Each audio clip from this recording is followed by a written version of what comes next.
Awesome. Welcome है आप सभी लीडर्स का इस फोरम पे। सो हम लोग स्टार्ट करेंगे सबसे पहले एसपी सिंह एंड हेमलता जी के साथ। सो एसपी सिंह, हेमलता जी, आपको आवाज आ रही है हमारी?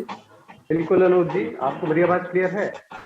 जी जी जी जी, बिल्कुल क्लियर है। लास्ट टाइम आप बोल नहीं पाए थे, शायद होम टाउन में थे। इस बार हम आप लोग को सुन पाएंगे।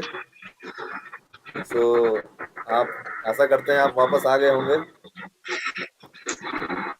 तो बिल्कुल स्टार्ट अनूप जी, करते हैं। वेलकम है आपका फोरम में। बहुत बहुत धन्यवाद तो इनके आपको बारे में बुलाने मैं के लिए। थोड़ा सा बता दूं कि ये गवर्नमेंट जॉब में भी हैं, और क्या कहते हैं कि पार्ट टाइम में इस बिजनेस को बिल्ड कर रहे हैं, हस्बैंड वाइफ।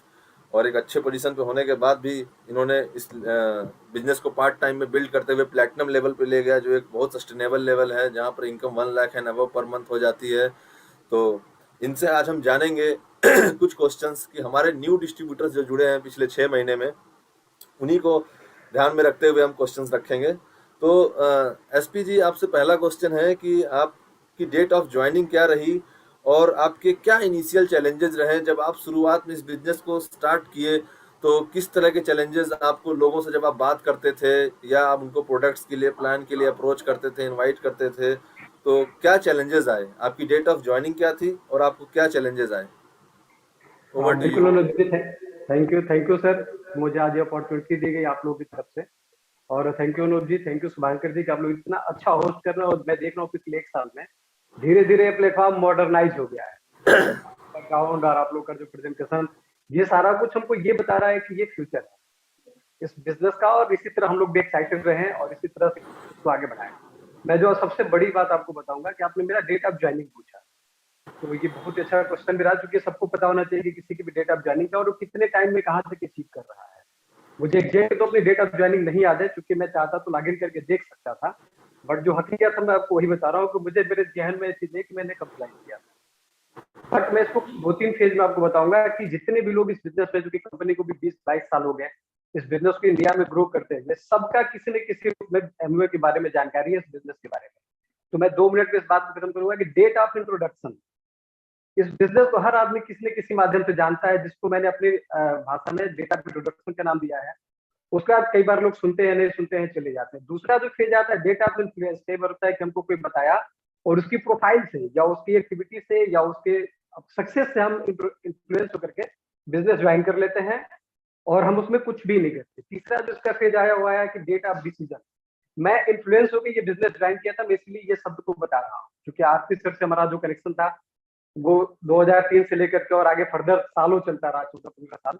तो मैंने बिजनेस करने के लिए नहीं ज्वाइन किया था, मैंने बिजनेस उनके इन्फ्लुएंस में ज्वाइन कर लिया था। बट उसके बाद मेरी वाइफ को ये चीज पता चली 2016 में, और उसके बाद हम लोगों ने डिसाइड लिया कि ये बिजनेस हमको अगेन ज्वाइन करना और करना है। बिजनेस करने के लिए हमने ज्वाइन किया था 2016 अगस्त में। और उसके बाद इसका अगला जो फेज आता है that of decision to start with goal. कई बार होता है कि हम बिजनेस ज्वाइन भी कर लिए, करने वाले कुछ कर नहीं रहे हैं। तो जो एग्जैक्ट हमारा गोल डिसाइड था जब हमने बिजनेस को करने का डिसीजन गोल के साथ लिया, वो था 19 अगस्त 2016। और उसके बाद इस बिजनेस को हम लोगों ने एक प्लान के तहत एक्शन के साथ शुरू किया था। तो ये मैंने अपनी जर्नी बताई थोड़ी सी कि किस फेज में ये बिजनेस हमको कई बार दिखा, और हम लोगों ने एग्जैक्ट इसको स्टार्ट किया था अगस्त 2016। Great great great. जैसा कि आपने डेट ऑफ डिसीजन, मेरा नेक्स्ट क्वेश्चन यही था कि what is your date of decision? आपका डिसीजन का डेट डेट ऑफ क्या रहा? ज्वाइन तो लोग करते हैं, लेकिन डेट हाँ, ऑफ तो आपने डिसीजन जैसा कि बताया हम हमें कि लोगों ने, आपने अपना डेट ऑफ डिसीजन भी बताया। तो इसी के साथ आप date of decision and when you get the real understanding and ownership of this business, ये मेरा दूसरा क्वेश्चन था। मुझे लगता है कहीं ना कहीं आपने उसका आधा आंसर किया है, लेकिन आप एक बार इस पे भी बताना चाहें बिल्कुल नए बिल्कुल। लोगों देखिए मैं actually Anup ji thank you, मैं इसको फेज वाइज बता रहा था कि बिजनेस कितने तरीकों से हमारे पास आता है और किस किस हिसाब से इसको डेट वाइज मैंने इसको अपने हिसाब से बाइफरकेट किया था। बट जो हमारा बिजनेस का एग्जैक्ट डेट ऑफ डिसीजन था विथ गोल, वो था हमारा दिसंबर 2016, जब हम आरपी सर के पास खुद काउंसलिंग के लिए गए थे देहरादून। उसके पहले तो बिजनेस हम लोगों ने कहा था कि करना है, 4-5 दिन हम लोगों ने कुछ किया भी, बट उसमें आपकी बहुत बड़ी मदद रही। हमें याद है कि मैंने अपने पहला मैंने जो अपना पास पिक था उसको आपके साथ दिल्ली बीबीएस में भेजा था अनूप जी, रंजीत जी को।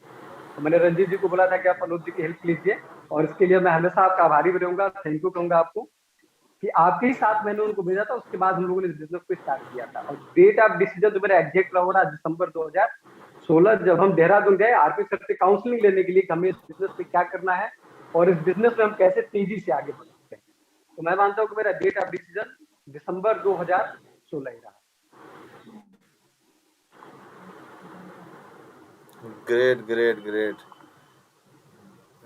जैसा कि सारे लोग देख पा रहे हैं कि मतलब डेट ऑफ ज्वाइनिंग इम्पोर्टेंट नहीं है, डेट ऑफ डिसीजन ज़्यादा इम्पोर्टेंट है। और इसीलिए हम लोग ये मीटिंग रख रहे हैं कि जो हमारे डिस्ट्रीब्यूटर्स नए जुड़े हैं जल्द से जल्द डिसीजन ले पाएँ। ज्वाइनिंग तो हम सब कर चुके हैं, लेकिन डिसीजन लेने में जो देरी करेंगे उतनी ही सक्सेस में हमारी देरी। How did you went platinum and how you feel the rewards after going the platinum? आप कैसे प्लेटिनम गए और प्लेटिनम जाने के बाद जो इसके रिवार्ड्स आपको क्या क्या मिले और कैसा लगा आपको, वो थोड़ा सा शेयर करें नए लोगों के साथ।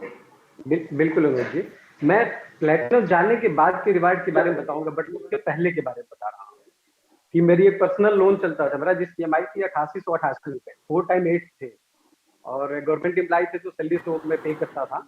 बट नवंबर 2016 में मेरे हम लोगों ने जब बिजनेस बिल्ड किया अपने अपलाइन की हेल्प से, तो हमें वहां से 11,000 रुपए का कमीशन मिला था। उसके बाद हमने डिसाइड किया था कि ये बिजनेस हमको करना, वही मेरा डेट ऑफ डिसीजन था। बट हम लोग आरपी सर के पास इसलिए गए थे कि सर ये कैसे मेरी ये इनकम रेगुलर आती रहे ताकि हम अपनी EMI से मुक्त हो सके, EMI के मेरी सैलरी से मिल जाए। हम लोग ये सोच करके आरपी सर के पास देहरादून गए थे काउंसलिंग के लिए, और वहां काउंसलिंग के बाद उन्होंने मुझे पूरा 7-8 महीने का एक गोल बताया, 9 महीने का, कि तुम 9 महीने में प्लेटिनम जा सकते हो।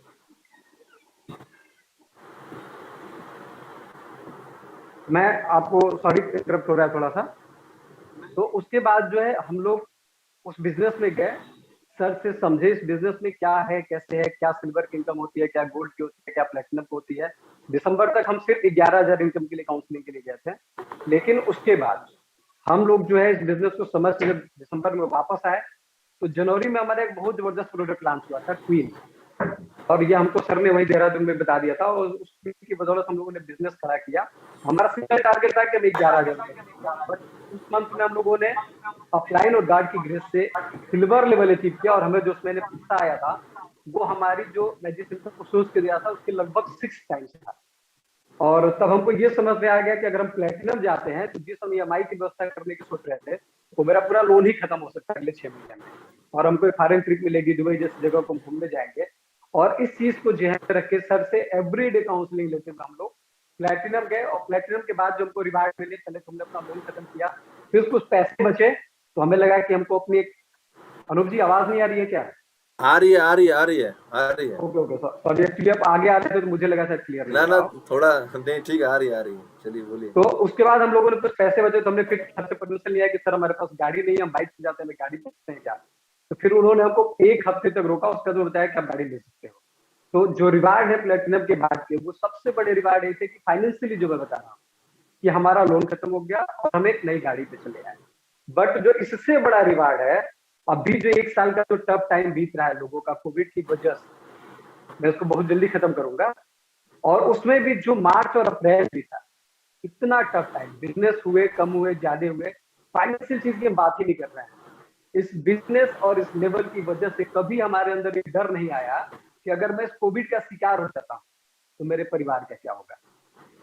ये केवल बिजनेस की वजह से नहीं, केवल प्लेटिनम लेवल की वजह से नहीं, लेकिन मुझे ये पता है कि मेरे ऊपर जितने हाथ, हाथ इन द सेंस जो मेरे अपलाइन है, जो मेरे मेंटर है, जिनको मैं फॉलो करता हूँ, वो कभी भी हमें इस सिचुएशन में नहीं जाने देंगे कि हमको इस प्रकार की किसी सिचुएशन को फेस करना पड़े। और मैं थोड़ा और बात को बता रहा हूँ कि ये सर को पता है कि मैं लगातार 15 से 20 दिन KGMC जैसे हॉस्पिटल के कोविड वार्ड में विजिट किया। अपने दो मतलब मेरे फादर, इक्वली फादर थे, मैं मोर देन मेरे फादर से, मेरे गार्जियन थे, जो इस दुनिया में नहीं है, जिसकी वजह से मैं 1-1.5-2 महीने का मतलब डिस्टर्ब रहा, या कह सकते हैं कि मतलब मैं कुछ परेशान रहा।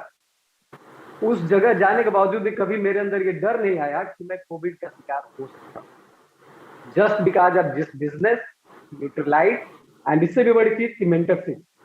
क्योंकि उन्होंने हमेशा हमें यही कहा कि ये घबराओ नहीं, सब ऊपर वाला है, वो जो भी करता है अच्छा ही करेगा। और आप सोचिए कि आप अगर एक कोविड पेशेंट के बारे में बता दिया जाए तो आपके दिल पे क्या गुजरती है। और हम लोग जहाँ जाते थे वहाँ 1000 कोविड पेशेंट पर डे 150 से 200 कैजुअलिटीज होती थी। उस जगह को हम देख के आए। तो मैं यही कहूंगा कि बिजनेस आप जिस भी वजह से कर रहे हैं, पैसे के लिए कर रहे हो, किसी के इन्फ्लुएंस में आके करो जैसे मैंने ऊपर बताया, या किसी को खुश करने के लिए कर रहे हो, उसको करिए, बट अपने अपलाइन से जरूर क्लिक करिए। मैं इसको अगर परमिशन हो सके तो 2 मिनट का और समय लेके स्टोरी के माध्यम से खत्म करूंगा, यदि सर अलाउ करे तो। नहीं नहीं, आप बोलिए बोलिए। बिल्कुल, क्योंकि समय का इशू है तो इसलिए मैं परमिशन ले रहा हूँ। मैं बिल्कुल आपको बिल्कुल अपनी एक बताएं। हकीकत की घटना बता रहा हूँ। सन 2003 में जब मैं आरती सर मैडम से मिला, मेरी सड़क पर मुलाकात हुई, तो बहुत लंबी स्टोरी है। 2000 तो मैं उनके पास जाता था, 2004 में मैं सर के पास जा रहा था, हमारे पास छुट्टी थी। और आपको याद होगा तुम लोग जमाने में जो पैंट पहनते थे नीचे से थोड़ा उसका चौड़ा होता था। और मैं साइकिल से जैसे ही सर के घर के पास पहुंचा, वहां पे साईं जी का मंदिर है, मैं मंदिर से जैसे सर के घर के लिए करूंगा, पैंट मेरा चेन में फंसा और पैंट फट गया, और नियरली वो 1 से 1.5 फीट नीचे से। फिर मैं सोचा कि सर से मिलूं या ना मिलूं, मैं चला जाऊं। बट मैं सर के पास गया एनी हाउ, क्योंकि मैं बहुत उनके घर के पास था। और जो मैं कह रहा हूँ उसको थोड़ा आप लोग ध्यान से सुनिएगा। उसका जैसे ही मैं सर के पास पहुंचा, सर ने मुझसे बोला कि आगे रिंकू, एक काम करो यार, भाभी चंद्रा मैम के पिताजी वहां पे थे, कि जरा पिताजी का एक टिकट रिजर्वेशन कराओ। वो जो हमारा रिलेशन था वो दूसरे प्रकार का रिलेशन, मैंने उनसे कुछ कहा नहीं कि मेरा पैंट फटा है क्या है। मैं चुपचाप साइकिल फिर उठाया, फटे पैंट के साथ गया और टिकट कराया, वापस आया। मैं इसमें आपको जो बताना चाह रहा हूँ इसको समझिएगा कि being a mentor, being a coach, उनका फोकस मेरे पैंट पे नहीं गया, क्योंकि उनको पता था कि जैसे इसके बारे में पूछते, जो मुझे फील होता है बिजनेस आने के बाद, मैं एम्बरास फील करता हूँ और मैं एक्सक्यूजेज देने लगता, या मुझे मतलब थोड़ी सी शर्मिंदगी महसूस होती। तो एक बड़े भाई, एक अपलाइन की तरह उन्होंने मेरी कमियों को निगलेक्ट किया जो मेरा दिख रहा था, और मैंने एक डाउनलाइन की तरह अपने उस कमी को ना फोकस करते हुए उनके आदेश को माना। तो जस्ट ये बिजनेस है कि यहाँ पे एवरीबडी, सबको आरपी सर को कॉपी करना है। उनको ये देखना है कि वो किस तरह से अपने डाउनलाइन की कमियों को छुपा रहे हैं, और एक डाउनलाइन के रूप में वो किस तरह अपने अपलाइन के प्रति समर्पित है। मैं घटना इसलिए बता रहा हूँ क्योंकि अभी जो फेज चल रहा है, सबको पता है कि सबको अपने एडियस को बिजनेस में बनाए रखने के लिए 3 PC रूल को फॉलो करना है। और ये केवल upline platinum, diamond, silver, gold, या BFI, या 12% या 24 100 39%, ये इनकी जिम्मेदारी नहीं है। हर उस शख्स की जिम्मेदारी है जिसके नीचे एक भी बंदा एज एडीएस है, वो उसको अपने लॉगिन करके देखे कि क्या वो एनुअल सेल्स क्राइटेरिया फुलफिल कर रहा है या हाँ नहीं कर रहा बिल्कुल। है। क्योंकि वही पेड़ आगे बढ़ता है जिसकी एक भी शाखा निकल जाती है। तभी उसके ओनर को एक कॉन्फिडेंस आता है कि मेरे पौधे की एक शाखा शाखा निकल गई है और ये ग्रो जरूर करेगा। तो अपनी उस शाखाओं की देखभाल करना हम सबकी जिम्मेदारी है। तो प्लीज आज आप लोग अपना लॉगिन करिए, देखिए कि आपके नीचे कोई भी ऐसा एरियस है जो एनुअल सेल्स क्राइटेरिया को फुलफिल नहीं कर रहा है, तभी आप वृक्ष बन पाएंगे। अदरवाइज आपको नए शाखाओं को बनाने में काफी समय लगेगा। तो प्लीज आप इस चीज को समझिएगा। और मैं अंत में अपनी बात यही खत्म करूंगा, क्योंकि मेरे पास 1 डेढ़ महीने का जो मेरा फेस गुजरा ना, आपके साथ मैं जिस तरह टच में रहा, उन्होंने जो मेरी काउंसलिंग की, तो मेरे पास एक भंडार है यहाँ बताने के। बट समय का सिचुएशन ऐसा है, तब टाइम भी ऐसा है, और जहां पे भी समय की बाउंडेशन, मैं सिर्फ यही कहूंगा कि अपनी शाखाओं की खुद कदर करिए, क्योंकि अगर एक भी पत्ता आपकी शाखा में है, तभी वो आपको वृक्ष बनने देगा, और जब आप वृक्ष बनेंगे तभी आप डायमंड बनेंगे। Thank you Anup ji.